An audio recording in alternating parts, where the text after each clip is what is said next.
Estamos prestes a embarcar para a maior Copa do Mundo feminina FIFA da história. A primeira com 32 países. A primeira vez com cobertura de TV aberta. A primeira vez com sede em 2 países. A Copa do Mundo feminina FIFA de 2023 definitivamente já entrou para a história.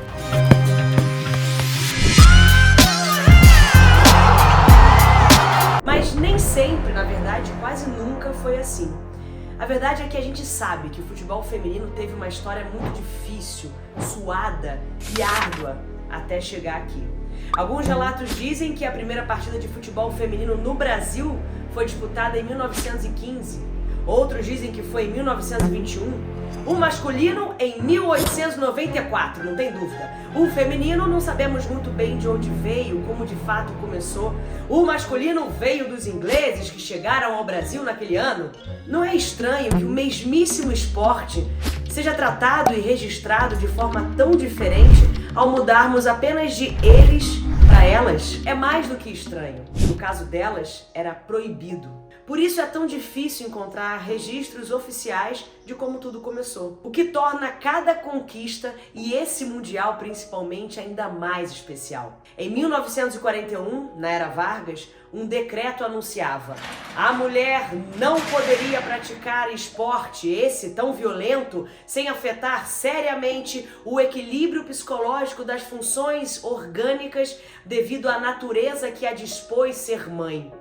A partir daí, depois desse absurdo, e por 40 anos, o futebol feminino ficou congelado, paralisado, praticamente não existiu. O que explica muito o atraso em relação à mesma modalidade praticada pelos homens, né? Quando a lei caiu em 79, o futebol feminino foi liberado, o que não significa de jeito nenhum aceito.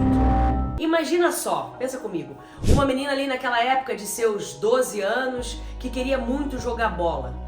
Uma menina, como muitas outras, de família bem simples, com 18 irmãos e um pai que não aprovavam de jeito nenhum essa paixão dela pelo esporte.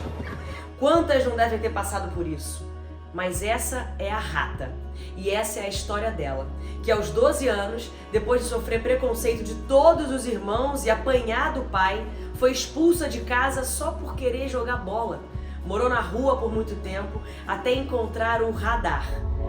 E aí o Eurico, né, que na época era o dono, o presidente do Radar, Eurico Lira, ele teve a grande sacação de formar um time de campo também.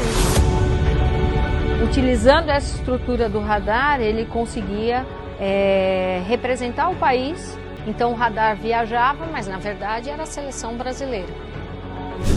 Não o primeiro, mas certamente o mais importante clube de futebol feminino desse país.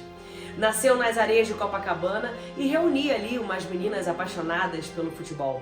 Rata entrou para o Esporte Clube Radar, se profissionalizou e aos 17, quando começou a ser chamada para representar o Brasil fora do país, teve que voltar para casa para pedir autorização do pai. Ela se preparou para apanhar e recebeu um abraço. Naquele dia ela conheceu o primeiro fã dela, quem diria, o próprio pai. Daquele abraço ela foi pro mundo, levando o Brasil e o futebol feminino junto com ela. Uma trajetória assim merecia um documentário e ganhou.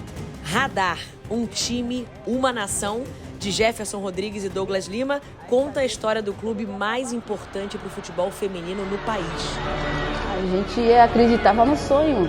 Nosso sonho era aquele e a gente queria mostrar para o mundo que a gente era capaz. Como Rata de zaga que era, e por isso ganhou esse apelido, enquanto fechava a defesa para o ataque que vinha pela frente, abria portas e portas para quem chegava depois. A história do futebol feminino pode ser de poucos registros, mas é de muitos capítulos e inúmeras personagens. Uma das mais importantes, sem dúvida nenhuma, estava lá, quando tudo começou. E vai estar na Austrália, a convite de Visa, na Copa do Mundo Feminina FIFA, para ver de perto o tamanho que tudo isso ganhou. Graças muito, sem dúvida nenhuma, a ela. Fala aí, Rata.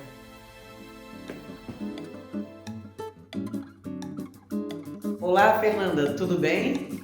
Nossa, quanta honra ouvir minha história aqui no seu canal. Nossa, adorei! E aí, Bora lá junto torcer pelas nossas meninas? Te encontro lá na Austrália, hein? Um forte abraço!